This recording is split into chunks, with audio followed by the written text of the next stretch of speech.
I'm just checking if it's recording. Okay, welcome everybody to Meaningful Monday, and the topic tonight is awesome. The useless emotions of guilt and worry. So for anyone who hasn't watched this before, I'm actually expecting someone who I spoke to just today for the first time to join, and some other people. So basically Meaningful Monday is really just the first Monday of every month, and its purpose is to raise awareness, to just help in any area of your life. The different topics. If you miss a Meaningful Monday, it is recorded and on YouTube. So be aware that it is being recorded. It goes onto YouTube, and people who can't get to this particular time slot can watch it later. And some people can even watch it something more than once if they want to learn a particular lesson or subject.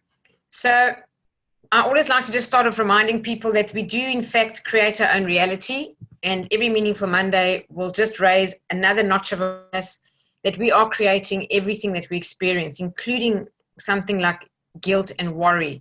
You may sometimes want to think that situations in life happen to us, makes us feel guilty, bad things happen, makes us worry. The truth is, we create our own reality every millisecond of the way. So when we know that we create our own reality, it actually empowers us, gets us out of victimhood, and allows us to take active steps in potentially changing old habits that are self-defeating, or changing self-limiting beliefs to really help us create a better life. So the way we create a reality is first and foremost with what we think, and every thought creates a feeling, and all feelings create our mood, or what we call our vibration. And whatever vibration you're in, you're going to attract a vibrational match. So all your conditions and circumstances in your life match the vibration you're in. So angry, you'll attract more things in life to make you angry. If you're feeling happy, you'll attract more things in life to make you feel happy. So that's the simple summary of it all. And it's the law of attraction in simple terms. So if we talk about the useless emotions of guilt and worry, every single one of us at some stage or another, absolutely for sure, suffer from these two emotions. There is a good side to guilt if, and only if, it's to prevent us from taking immoral behavior, unethical behavior, illegal behavior, unloyal behavior, deceit, lies, things like that, because we feel bad before we do it. That's when guilt kind of guides you to as a moral compass, a moral or ethical compass. And that's probably a better term to use is your conscience. I'm going to refer in this lesson to guilt as in emotion of something that's in the past, that's happened to you in the past. And that's a very different thing to a moral compass like your conscience. So throughout this Meaningful Monday, just be aware I'm talking about guilt of things that have already taken place, events or circumstances that are in the past. So when we talk about the useless emotions, they really are useless. And as we go through this Meaningful Monday, we're going to just shine a light onto these emotions and help us realize that they don't serve any purpose at all that's positive. Not a single iota of guilt or worry can make your life better, can make the situation improve. All it does is affect you negatively, affect your health, and affect your stress. And as that takes place, it's a cascade of what happens to you. So when you have negative emotion like guilt or worry, it's going to affect your sleep, going to affect your focus, your concentration, your relationships, your health and well-being, your digestion, everything. All right, so let's get into it and see what we have. So first and foremost, it says here, so just to start off by saying, this actually comes from one of the chapters in Wayne Dyer's fantastic book called Your Erroneous Zones. And your erroneous means from the word error. Some people think it's your erotic zones. No, it's your erroneous zones, meaning wrong thinking. And one of the erroneous zones is this very one on guilt and worry. So I just want to give credit to Wayne Dyer before I carry on, because most of this that's in here comes from the chapter in his book, The Erroneous Zones. The two most futile and wasteful emotions in our lives are guilt and worry. So from that diagram, you can see that guilt is a negative feeling over something that's happened in your past that basically keeps you stuck or mobilized in the present. So here we are in the present moment, not paying attention to what's really happening in our lives right now. Our mind is on something else in the past that either we've done badly or we haven't done at all, and we're feeling guilty. So we're not taking action, we're not moving forward, we're not fixing things. We're kind of immobilized and stuck because of some past behavior. And then the other one there is worry. So now worry is generally on a future state, something that hasn't yet occurred. And again, it causes us to be immobilized, worrying about something that most of the time we have no control over it. You'll find that if we think about what we worry about, it's the things that we don't really have control over. The things we do have control over, we don't tend to worry about. This is quite an important distinction, because when you really get that, you'll then agree that it's a wasteful emotion. It's a futile exercise. It doesn't accomplish anything. You know, things are going to happen the way they're going to happen. Right. So here's a quote. Robert Jones Burdett, an author from decades ago, I think in the early 1900s, I think he was around. Anyway, he wrote a book called Golden Day, and this is what he writes. It isn't the experience of today that drives men mad. It's the remorse for something that happened yesterday and the dread of what tomorrow may disclose. So you can see that it says that that drives men mad. It's true. All our mental turmoil is something that hasn't yet happened in the future that we're worried about, or something that has happened in the past that we're now feeling guilty about. And this is very common. It affects everyone. It says yes, the most common form of distress in our culture. So the word distress is because there's two kinds of stress. There's good stress and bad stress. And negative stress is called distress. Good stress is called eustress. So when you have distress, that's the number one reason that we get sick, have heart attacks, go to the grave too early, don't sleep at night, ruin relationships, can't focus, do badly in your work, your performance is down. That really comes from negative stress, distress. And guilt, saying it's the most common form in our culture, is very serious. And I think that's a very important thing to note, because then this lesson is so important, because it might be something that we know. I'm not telling you something that you don't know, but maybe we're not aware of how this plays up in our life, how often it plays up in our life, and the impact that it's having on our lives, our health, our success, so on. So there are different types of guilt. There's a couple of categories here. The first one is parental guilt.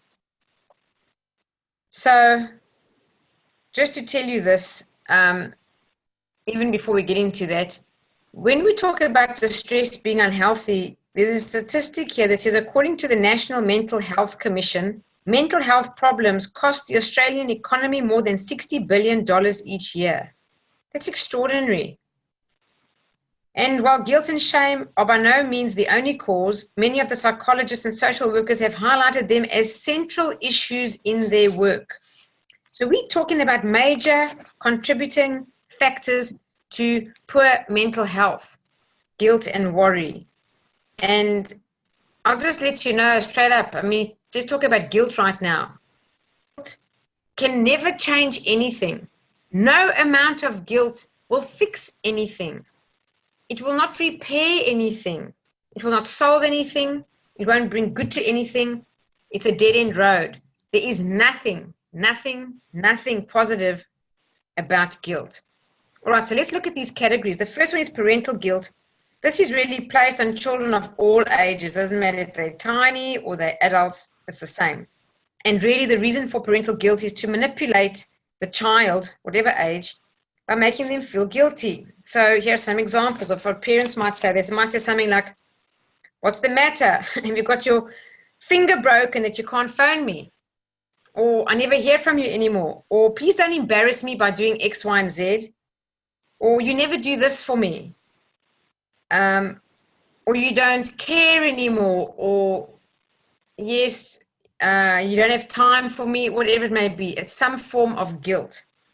The next one is the lover and spouse related guilt, which typically is preceded by the words you can see there, you know, if you loved me, you would do this. If you loved me, you'd do that. Another way that people in relationships apply guilt through manipulation is when they are moody. So they, you know, they have what we call lockjaw. They basically go into a silence and ignore the other person, don't communicate for long periods of time, or they hold a grudge, or just the way they look at you, you know, you can tell there's something very wrong. The person's shut down, they've gone cold. And all a person really wants is to have a good relationship, especially with your spouse. So what it does, it causes the other party to behave the way they want them to behave. So really we use guilt in relationships to manipulate the other person to do what we want them to do. Guilt is often used in making a love partner conform to others' demands and standards of behavior. You know, if you cared about me, you would have called me. Or that's the third time I had to take out the garbage. I guess you just refuse to do your share here. That's a guilt trip. Don't say it like that. Say, please, would you take the garbage outside? But don't have the guilt trip, you know. I guess you refuse to do your share and things like that.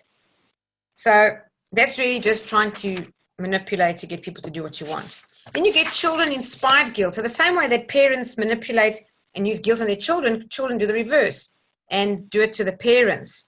They'll often say something like, oh, mom or dad, you don't love me. If you loved me, you would do this for me. Or you only care about my brother or my sister or whoever the other sibling is. And you'll know that children really do know when their parents are vulnerable. And they know when they're susceptible to guilt and that it works for them. And what they can often do is also remind you over and over of things that you've done to make you feel bad, or things that you haven't done, and just keep reminding you so that you actually get to do something that they want. So that's just the guilt trick that they learned from their parents. The children are now using it back on the parents. Then we have children in school-inspired guilt. Well, I'm generalizing here. So, you know, it's not always and everywhere in school, but there are often teachers who are really good at creating guilt with the students, telling them, you know, your parents would be so disappointed in you if they knew what you did now, or something like that, or, you know, you should be ashamed of yourself acting like that, or getting that grade, or something along those lines, really making the child feel bad for their behavior or something that they didn't do. Then a big one is church-related guilt from formalized religion. We all know this. I mean, I was brought up Catholic. I'm not a practicing Catholic today. No offense to anyone. I'm just a Christian. And I have respect for any belief system or religion. I don't judge anyone. Whatever you want to believe in is up to you, and that's respect, and we should all respect each other. However, organized religion does produce an enormous amount of guilt. If you don't do this or behave this way, it's a sin. You know, if you're doing that kind of thing, then you should ask for forgiveness. If you do something like this, you'll go to hell, you'll never go to heaven, whatever it may be. So we are kind of conditioned. I was conditioned growing up, going through religious classes, that I'm a born sinner. And, you know, to redeem myself, I've got to do all these steps and things, which is really a belief system, a man-made belief system, social construct kind of thing. I don't really think it's got anything to do with spirituality. Spirituality is a relationship we have with Source, God, whatever you want to call it. Organized religion has a lot of other things playing into it. To help what? To help control the masses. So it's, again, they use guilt to do that. If you feel so terrible about thinking for yourself, well, then maybe you'll think like we want you to think and behave like we want you to behave. And that's really what organized religion does. Then the last one, I would say, is potentially the biggest one, which is sexual expression guilt. And guilt flourishes best in our society in this area, it says there. So when it comes to sex, so again, with parents and children, parents make children feel guilty if they have sexual thoughts or are looking at sexual books or magazines or things like that. Adults also feel guilty about sex often. And I know it has a lot to do with how you're raised, but there's this kind of stigma or something associated with some form of guilt in sexual expression. And this is a bit of a joke, but if we have the chakras. So we have the crown chakra, the third eye, or the soul center, whatever you call it, then your throat chakra, whatever chakra. If we had to have a guilt chakra, then the guilt chakra would probably be in our crotch. So it's a bit of a joke, but that's the truth. A lot of guilt comes from that area, and depending how you're raised, it's worse for some cultures than it is for others. Okay, so some signs of guilt. Well, one thing we do when we're feeling guilty is avoid people. We try and avoid the person that you've done something wrong to. So that's really bad. Avoidance solves nothing. It never builds a bridge. It never repairs anything. So you can see, what does that do? It's such a bad outcome from guilt. Another one is excessive emotion, overly angry, very defensive, throwing your temper, whatever it may be. When someone confronts a guilty person, they tend to lose it. I always remember in retail, when I worked at a retailer in South Africa, Pick n Pay, when people used to produce fraudulent checks at the checkout or fraudulent credit cards, stolen credit cards, and the process wouldn't go through, or there was something step they had to take to check on ID or something, the customers used to go crazy. Why are you doing this? I'm late. You're wasting my time. Don't you trust me? All those kind of behaviors of excessive emotion generally were the ones who were guilty. People who were calm and said, sure, check my ID, do another check, whatever you mean to do, generally weren't. So it's a sure sign. Another sign of guilt is body language. When we're fidgeting or we blushed or flushed in our face, it can actually express itself physiologically.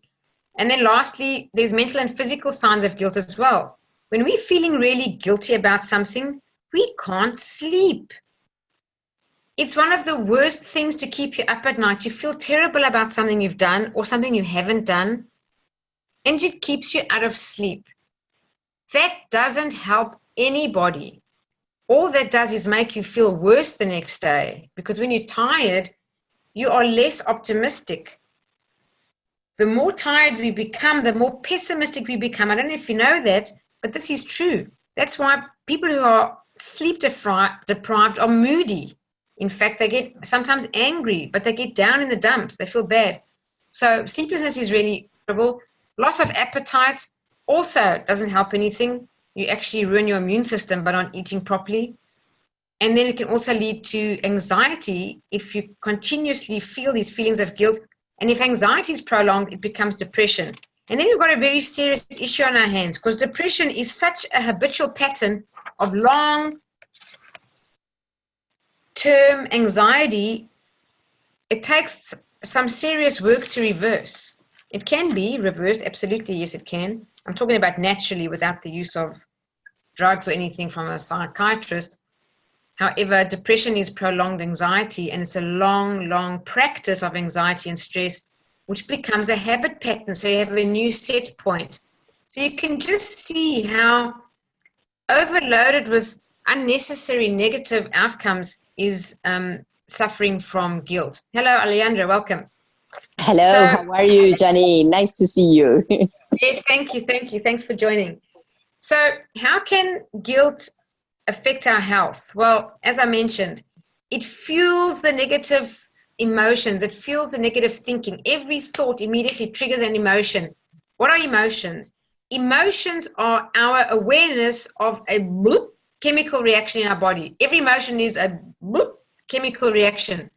So the minute you think and you have a feeling, a chemical reaction is going on. So when it's a negative one, like guilt, it means that you've released stress hormones, whether it's cortisol, adrenaline, whatever it may be, which is really unhealthy.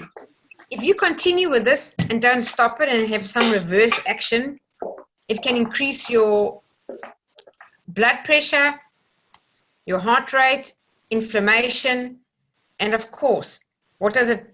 It breaks down your immune system, makes you more susceptible to getting sick. So it does affect the health, and there's obviously a lot more negative health outcomes than just the ones I've mentioned there. For the people who are on the call right now, I've muted some of the microphones. If there's a bit of feedback noise, please unmute your mic at any time if you'd like to talk. There's no such thing that you can't talk. I've just muted you just for the clarity of the recording.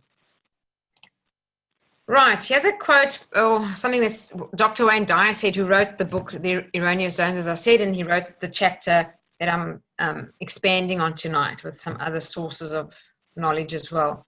He said, you can sit there forever lamenting about how bad you've been, feeling guilty until you die. And not one tiny slice of that guilt will do anything to change a single thing in the past. Forgive yourself, then move on. You really need to digest this incredibly powerful quote because it's true. Not a tiny ounce of all the lamenting and worrying and just that feeling, that negative feeling. You can do it all day long, all year long. It will not contribute an iota to a positive outcome. And it cannot change the past. That's the most important thing. When we feel the feeling of guilt, keep reminding yourself you cannot change the past. You cannot change the past. That's why whatever happened, just forgive yourself and then move on. Very important that we move on and let it go. Don't bring it back. Don't rethink it. Don't think it again. Get it out of your energy field. And it might pop back. That's what our old energy does. It can crop up at any time with some silly negative thought of something you've overcome, and it'll come back again. Just let it go. Remind yourself, it's just a negative emotion. You let it go and you move forward. Right, now there are some payoffs of feeling guilty. This is why we allow them to just continue, because there's some kind of payoff. So the first one here says, it's easier to immobilize yourself with guilt about the past than to take the hazardous path of growing in the present. Why? Because growth takes place outside the comfort zone, and growing is hard. You've got to be, to a degree, courageous to want personal growth and to keep stretching and growing yourself. It's much easier to not do anything. So if we allow this guilt to perpetuate, what we're really doing is finding a reason to just stay immobilized, not taking any action. So choosing to feel guilty is basically wasting your present happiness, and it's just this awful negative feeling about something that you've done or not done in the past. The next one, rather than taking care of yourself in the present, you rely on the value of others from your past. You see what it says? So we are using guilt to not take care of ourselves. We're using guilt to say that, you know, I hurt this person and they feel so bad and I feel so bad and I've done this now or I haven't done that and now I'm feeling terrible because look what I've done. All of that is basically not taking charge of your own life and using this guilt as an excuse or a reason to feel terrible, not take care of yourself. And when it says they're not taking charge of your own life, I mean that, not taking charge of your own life, because like it says in the next sentence there, you give away your power to others if you let them make you feel guilty. No one can make you feel guilty. You give away your power, because when you say someone has made you feel guilty, you're saying that person has such a power, they can decide how you will feel. That's nonsense. Absolute nonsense. Nobody can make you feel anything that you don't choose to feel. So the minute we say, oh, that person makes me, that thing made me feel, or they made me feel guilty, you're just being a victim, really. You're not taking ownership. The previous Meaningful Monday, called Taking Charge of Yourself, which I highly recommend to anyone who potentially has a difficulty in understanding this particular slide, especially paragraph 2, which is not taking charge of your own life. You cannot say ever that someone made you feel guilty, happy, angry, jealous, anything. No one. We choose to feel guilty, angry, frustrated, whatever, jealous, whatever it may be. So it's true. You give your power away to others when you say that they made you feel guilty. And guilt is also a way to win pity. In other words, you would rather have others feel sorry for you and get all that attention than to have them like you and respect you by owning your feelings, taking charge of your own life. Because if you did that, people would look at you and they'd have respect for you.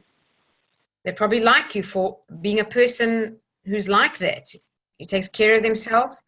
But instead, we feel so bad, so people can say, oh, I'm so sorry, that's terrible. And, you just get pity, self-pity there. So that's really the victim mentality. Right, let's look at some strategies for eliminating guilt. So begin to view the past as something that we can never, never change. Despite how you feel about it, you can't change it. It's over. The best phrases I can use is, yesterday ended last night. Just remind yourself, yesterday ended last night. It's gone. There's no point trying to hang on to it and mull over it and eat yourself up about something that you cannot change. If it's in the past, it's gone. It's behind you. Let it go. So try to imprint that on your mind, in your brain, that, you can never change the past, no matter how you feel about it. Okay, so next one is repeat this affirmation. My feeling guilty will not change the past, nor will make me a better person. So true.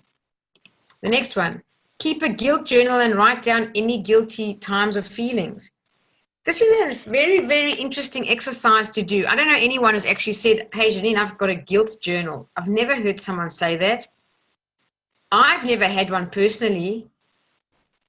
I came across it preparing for this Meaningful Monday, and I thought to myself, that will be worth journaling or writing down. If you do feel guilty, make a note, and make a note, when did it happen? Why did it happen? With whom did it happen? And what actually occurred?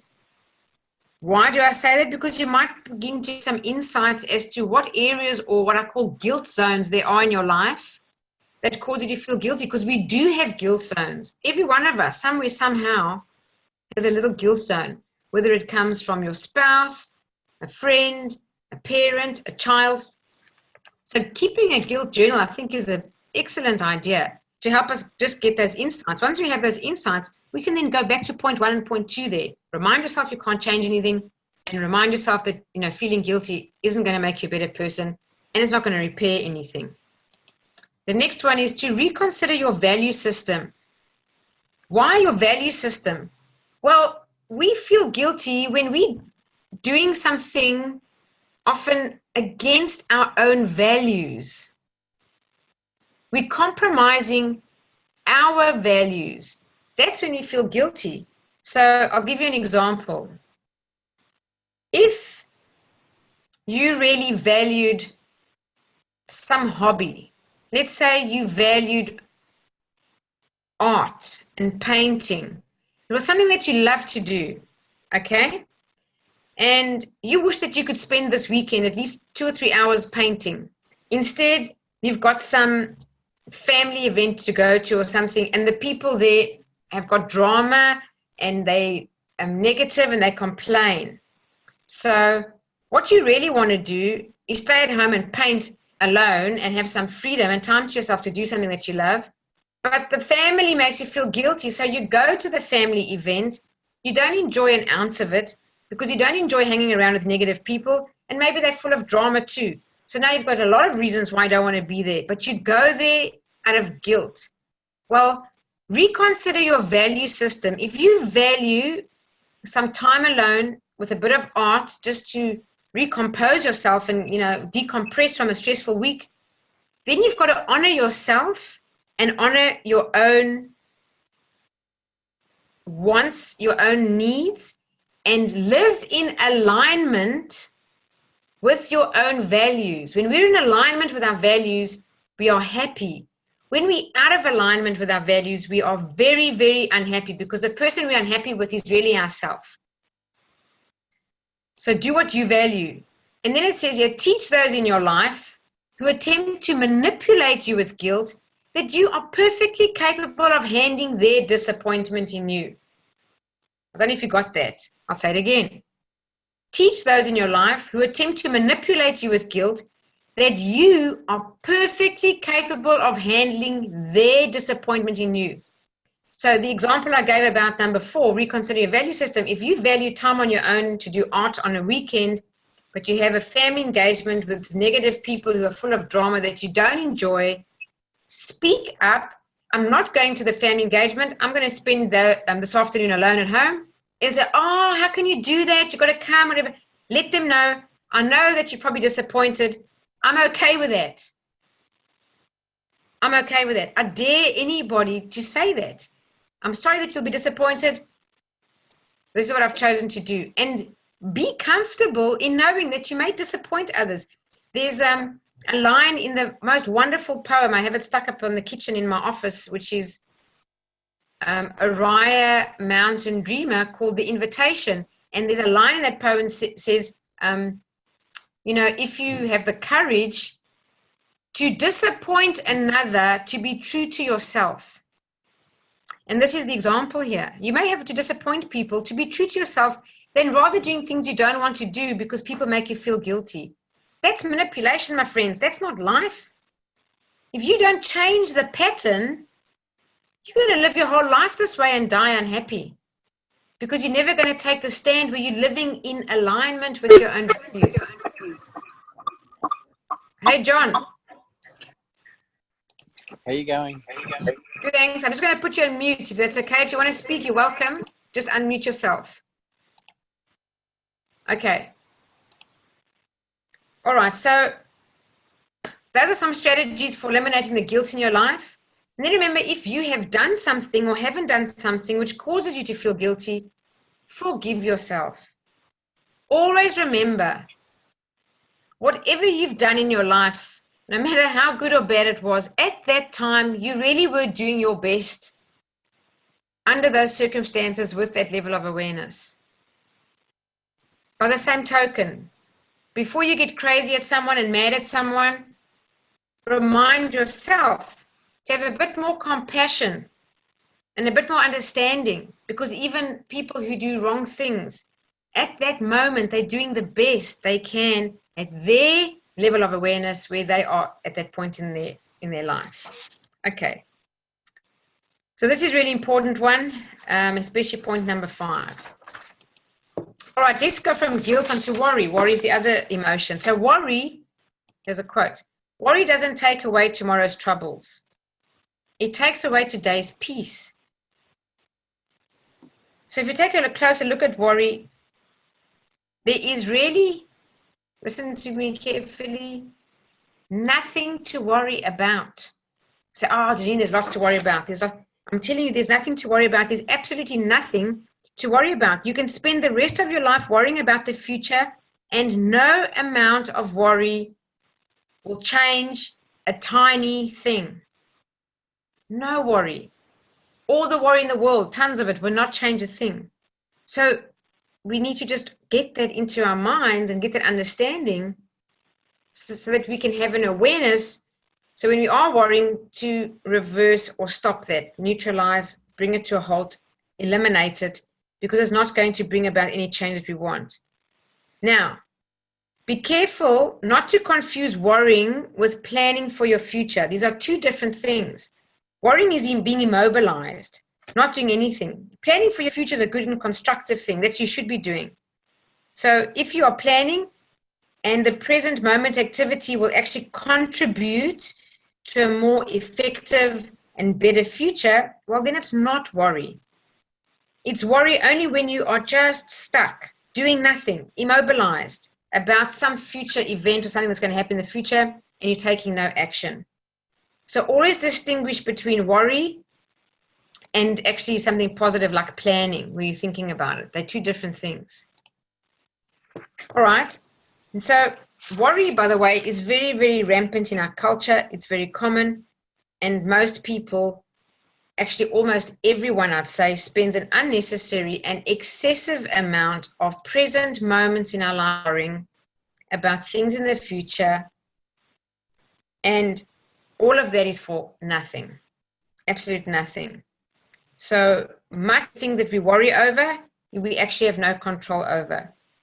So if you ask people, what do you worry about?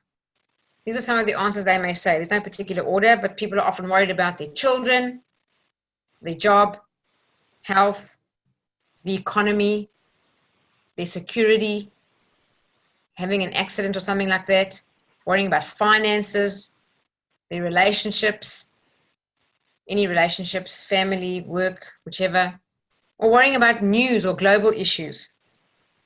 There I was this weekend myself. I watched a YouTube clip and a Facebook video about climate change. And it's a very serious issue. Without scaring anyone, you need to really look into it. This world is going to be completely different in the next 8 to 10 years.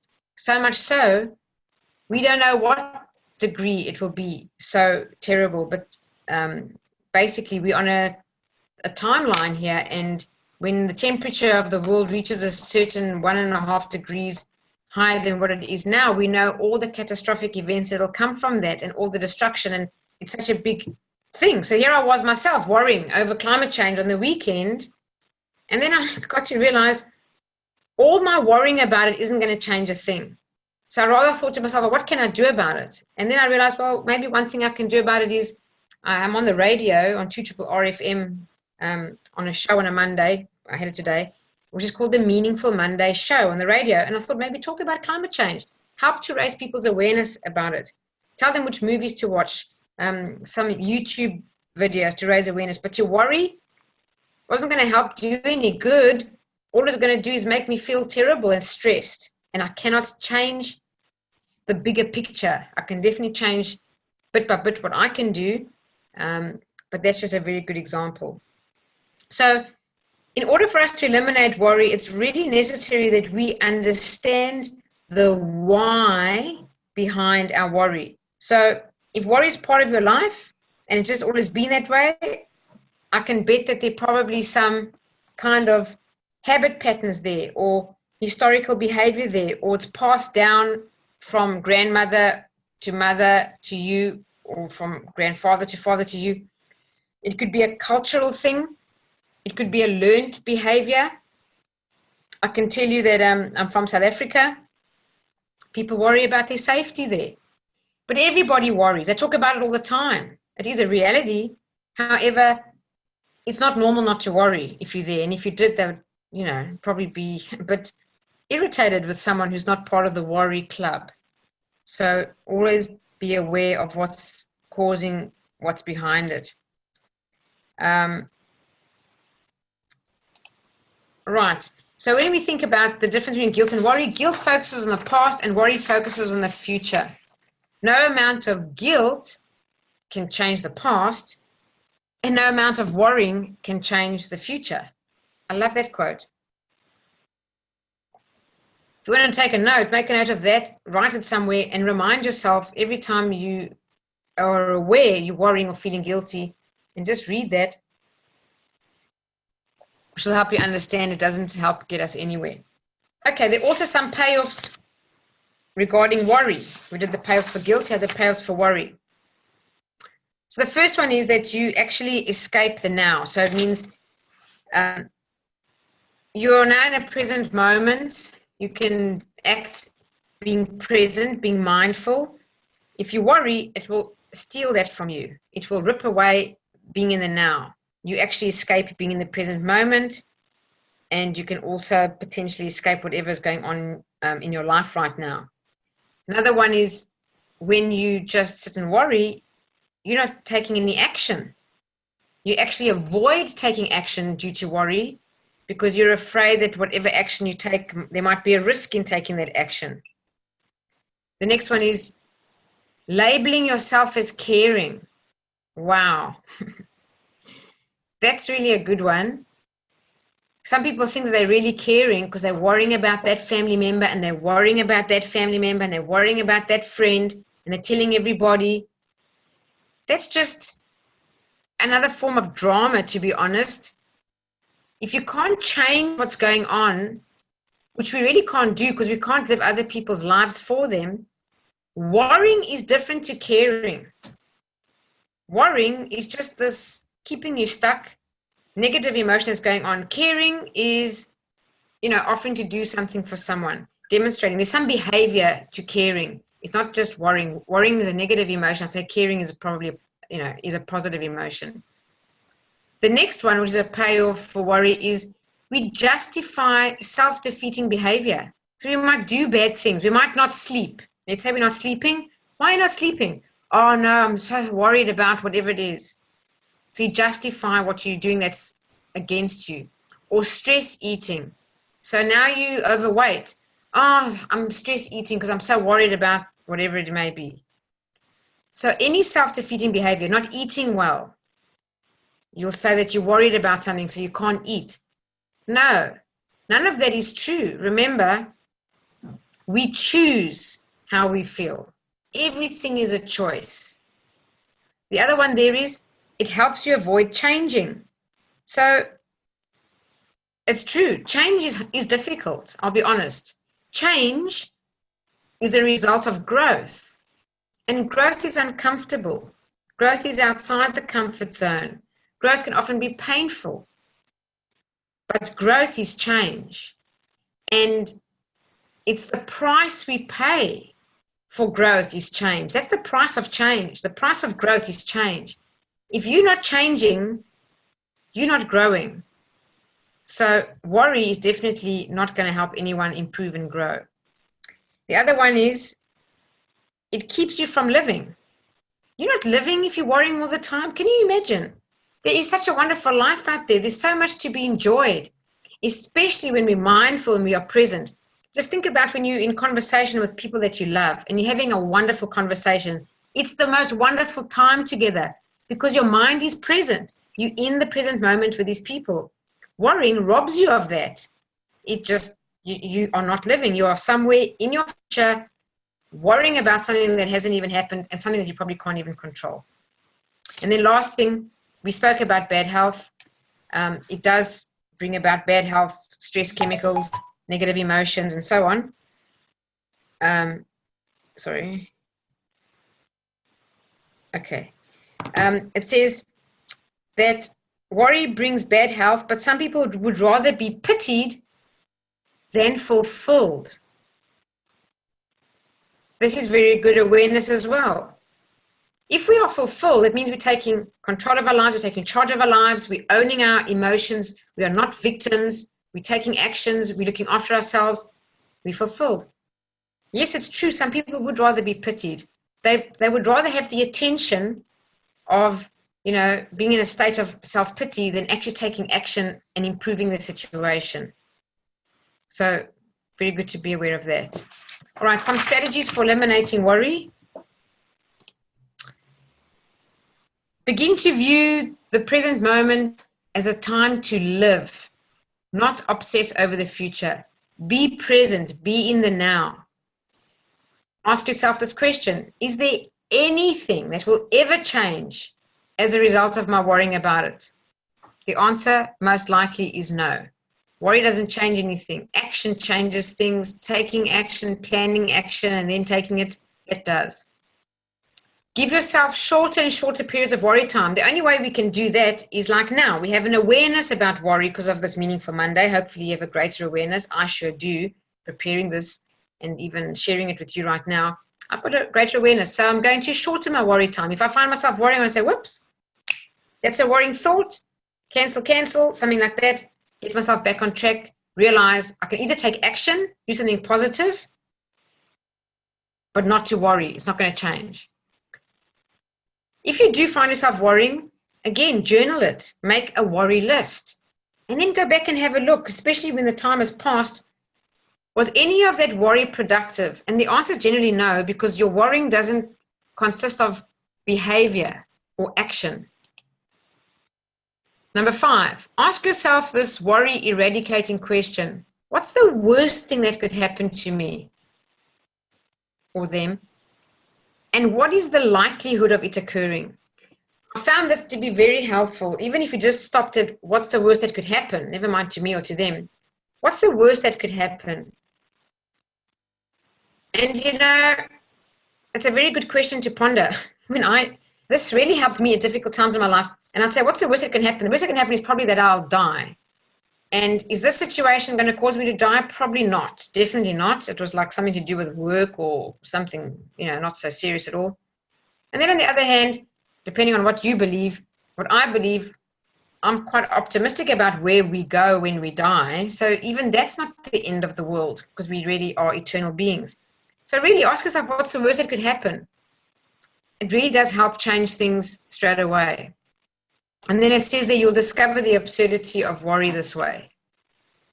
Okay, so begin to face your fears. Face the fear that you possess with productive, positive thoughts and behaviors. That's taking action. Do something positive. Be productive about it. Make a plan.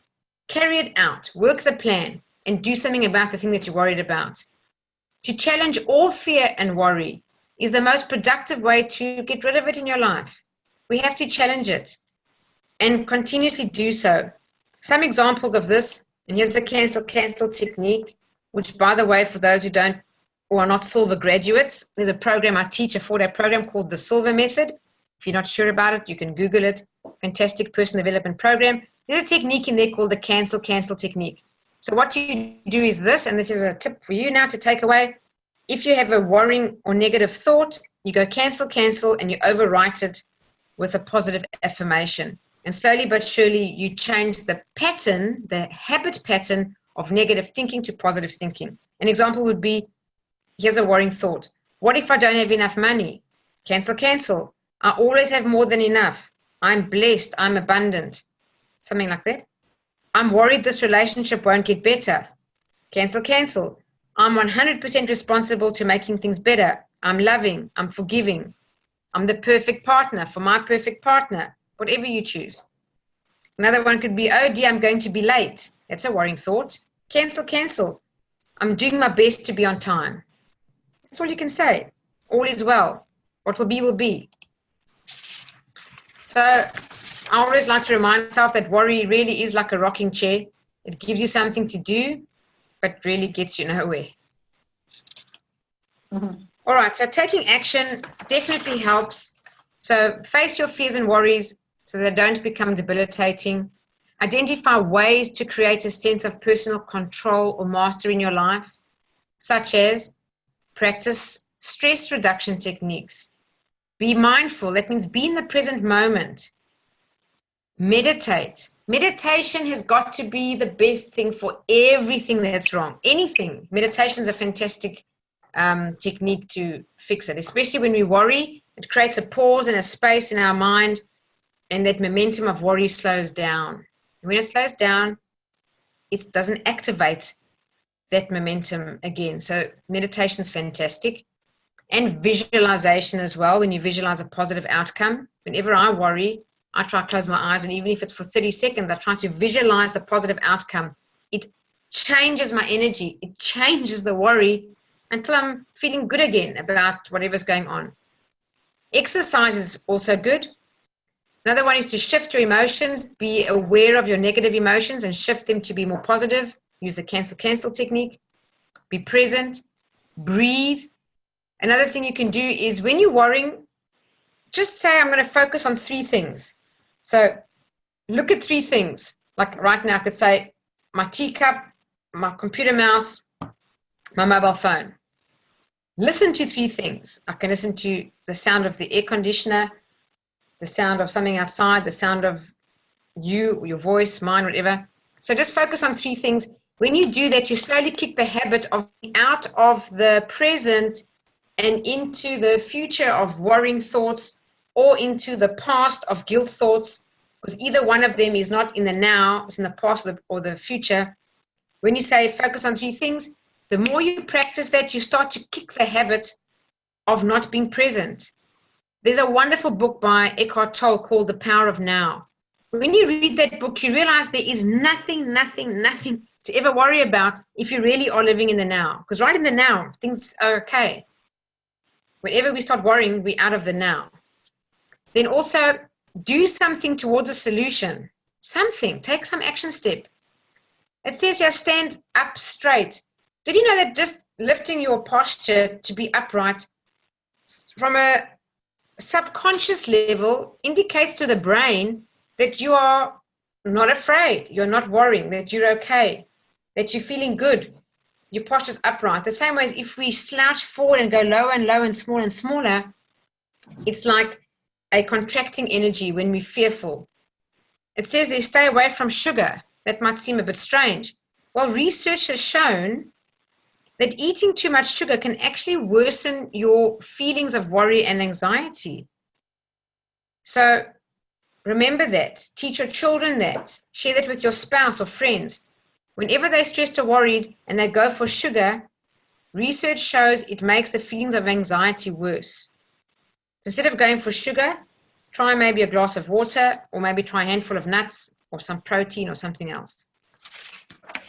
Right, I always love the one thing. If there's one thing that can help, if you only do one thing, what one thing could you do to, unlearn this habit of worry and guilt? Well, for me, out of everything that I came out with was learn to live in the now. Don't waste your current moments in sabotaging thoughts about the past and the future. And that's that thing about focus on 3 things. If you find yourself distracted, it brings you back into the now. Another option is also to take action. That also always works. Right. I've just got this here. Feelings of happiness, enthusiasm, inspiration, confidence, calmness, harmony, and peace depend upon the types of thoughts that habitually occupy the mind. If I had to tell you that 90 to 96% of all your thoughts are habits, they're habitual patterns of thought. And did you know that 90% of your thoughts today were the same as your thoughts yesterday? They are habits. So I've put the Silva method there because the Silva method in the program helps us to create better thinking habits. Everything starts with a thought. And there are several techniques to use. I've just shared the cancel technique here with you, but there definitely are more that we can use. There's the mirror of the mind for goal setting, achievement, changing habits, building more confidence, facing stressful situations. There's another one where we create a mind sanctuary called the laboratory and counselors. All these techniques really help us to cope in life. And that's what we need, because just the same way that these feelings, these good feelings of happiness and whatever are habitual, so are negative feelings of doubt or fear or worry or guilt or indecision, anxiety, despair, frustration. They are habits, and we can change our habits if we reprogram the subconscious mind. So that's why I talk about the Silva method. It works at the subconscious level. All right. This is the end of the Meaningful Monday lesson now. Just a quick what's coming, and then I'll do a short meditation. So what's up is the next Meaningful Mondays in September. The topic is going to be first love, self-love. So important. So important. And we need to know the benefits and the pros and the cons of loving ourselves first and foremost, and not loving ourselves first and foremost, because they say you can't give away what you don't have. So that's for next Meaningful Monday. As for the Silva method, the class is coming up in September. now soon from Thursday to Sunday, 12 to 15. If you're a Silva graduate, think about reviewing. And if you're not a Silva graduate, maybe go to the website, Silva Method Australia, and look it up. Wonderful course. For the 4 days, it's $1,500. You can review for free for the rest of your life after that, anywhere in the world, over 100 countries. There's a full money back guarantee. If you don't think it was for you, you get all your money back. The only condition is that you attend all days and do all exercises. Then there's a Silva Kids program as well. If anyone's got children between the ages of 8 and 12, they can attend an adult class too, but there are kids classes. You just need to contact me to find out the dates, because they are more by demand than booked dates. All right, so that's it from me for now. Now we're going to do a guided meditation. So are there any comments firstly, and let me unmute your mic, so comments or questions from guilt or worry before we move on? Anything at all?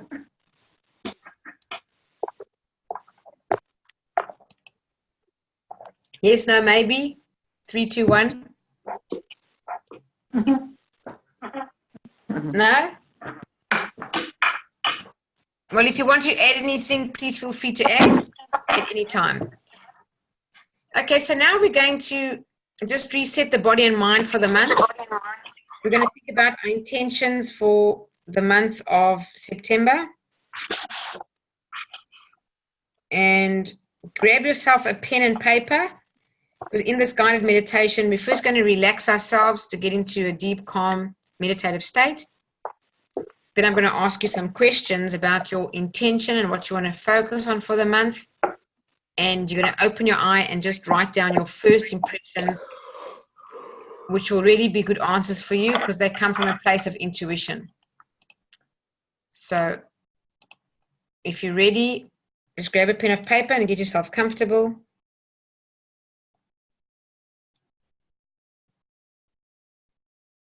I'm going to put off my camera.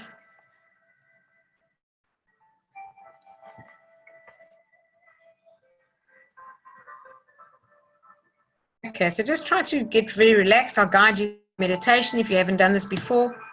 And at the end, when I ask the questions, you just peek your eye open, write down your answers, and then just close your eyes again and go back into meditation.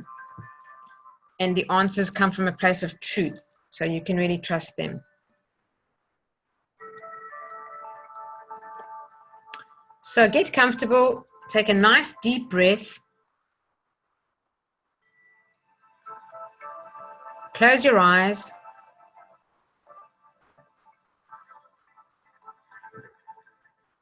Now take another deep breath in.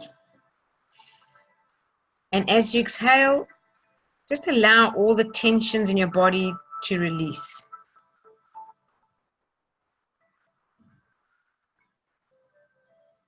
Imagine all the tensions like floating away as you breathe deeply, slowly and rhythmically. Take another deep breath, and as you exhale, begin to feel your body relaxing.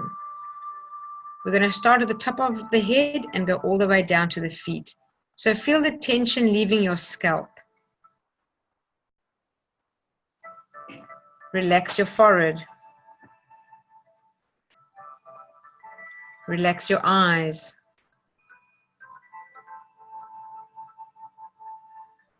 Relax your cheeks.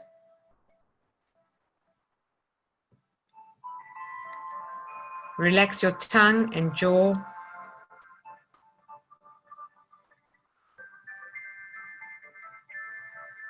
Take another deep breath in.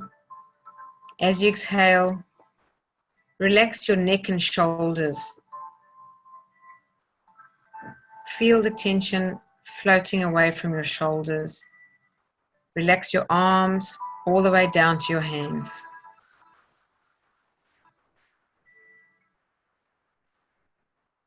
Take another deep breath, and as you exhale, feel the tension leaving your back. All the way down your spine.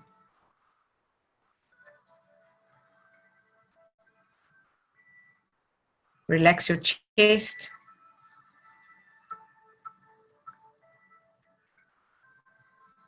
Relax your stomach.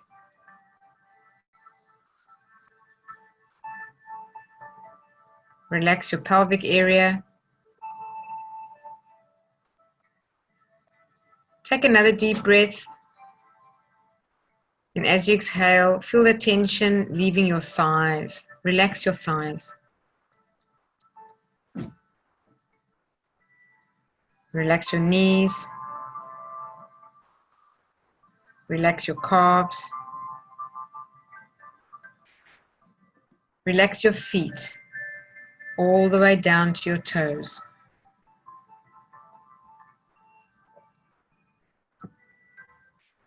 You are now experiencing a deep state of relaxation. You're now going to create in your mind an ideal place of relaxation. It can be real or imagined, somewhere that you've been or maybe somewhere that you'd like to go. Just allow it to be a place where you feel totally relaxed. Begin to experience this place right now.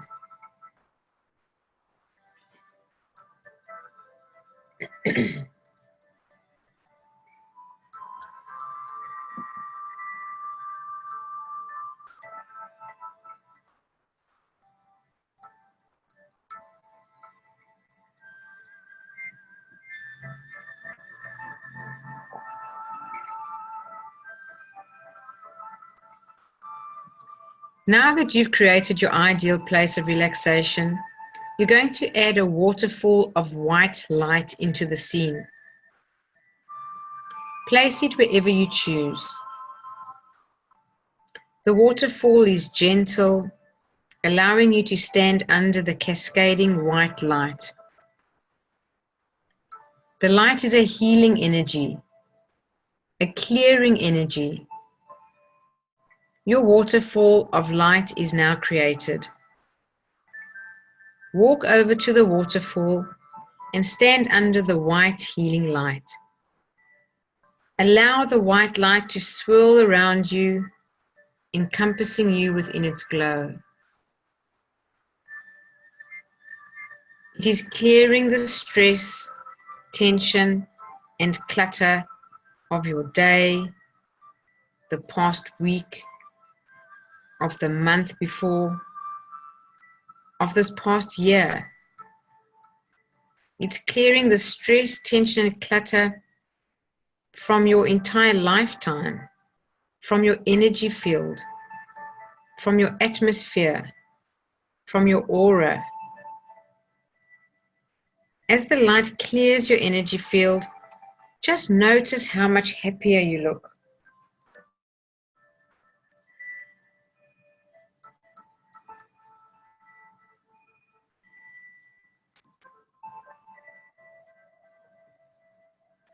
Notice the smile on your face. See how the weights that you've been carrying are burden. Notice how your energy field is expanding out as you are radiating love.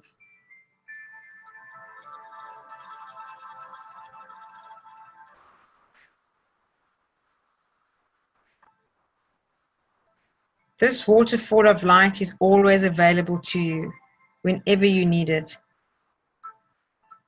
All you need to do is close your eyes and imagine your ideal place of relaxation and immerse yourself in this healing white light. Now take a deep breath, relax deeper, and repeat these beneficial statements to yourself mentally. Every day, in every way, I am getting better, better, and better.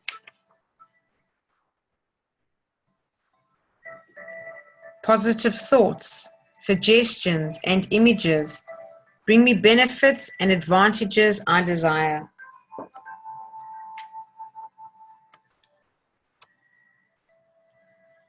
I will always maintain a perfectly healthy body, mind, and immune system.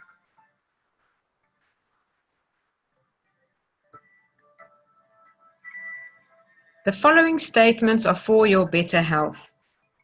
Keep in mind that from now on, I will occasionally be speaking in your place.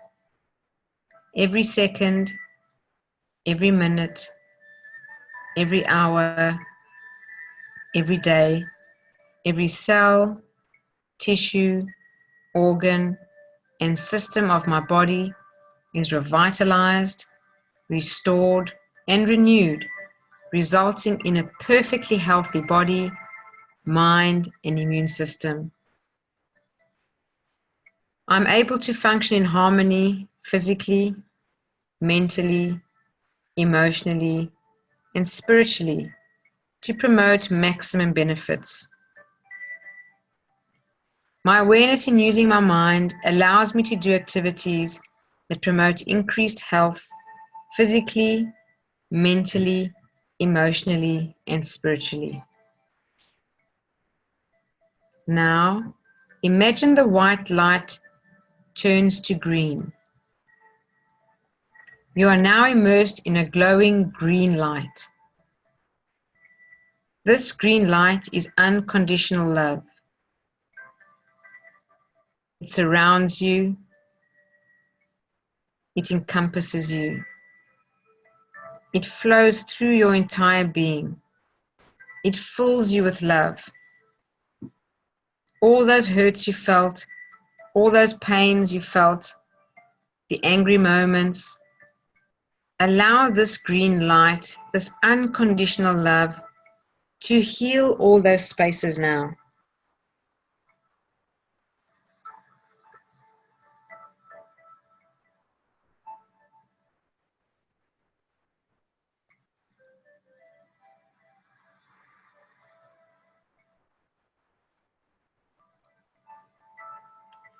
You are an amazing human being. You deserve love. You deserve joy. You deserve abundance. And you deserve peace.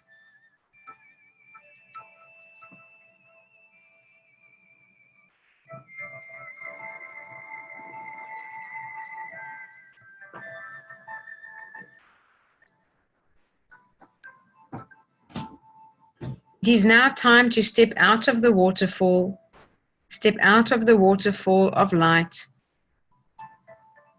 Your energy field is now clean and clear. You are centered and energized. You are able to think more clearly, focus more easily. You are in the flow of universal love and energy. Take a moment to bask in this feeling of connectedness.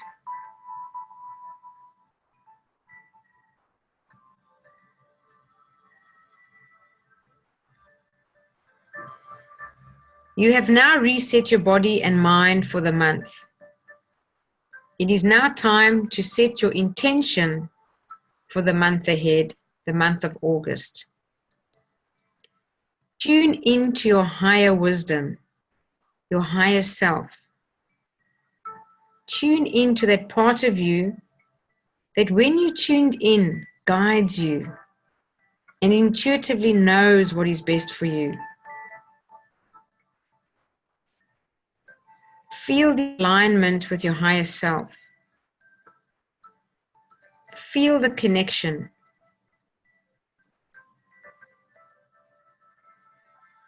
You are now tuned in to your higher self, your inner wisdom, the part of you that knows what's best for you, intuitively knows what's best for you.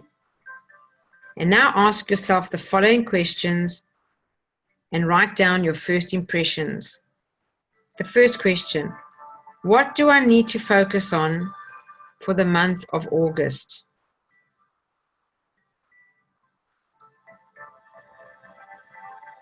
Whatever comes to mind, write it down.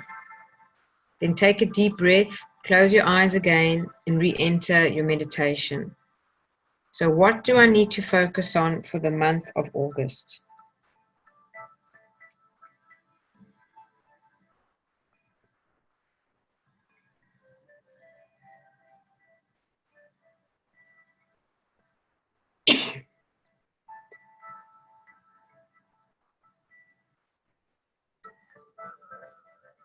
Next question. What steps do I need to take me closer to what I want to be, do, or have? What steps do I need to take me closer to what I want to be, do, or have?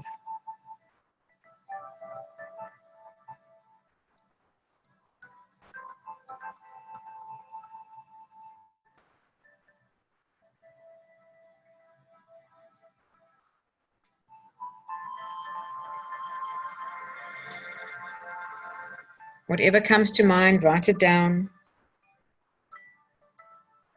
Take a deep breath and go back into your meditation.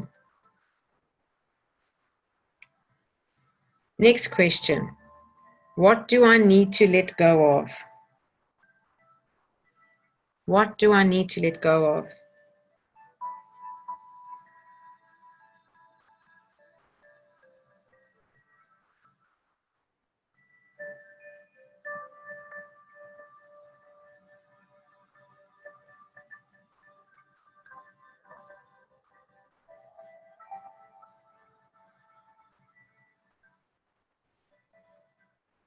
And then ask yourself, is there anything else? Anything else you need to know? Anything else you need to do? Is there any?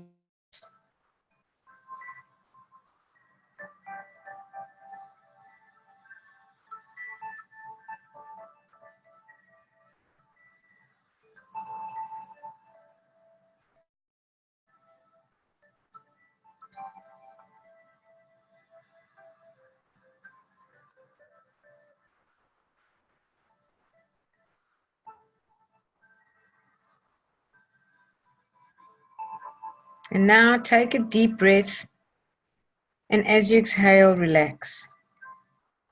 Bring your attention back to your body. Gently wiggle your fingers and toes. When you're ready, you can open your eyes. Have a big stretch. Blessings to all of you.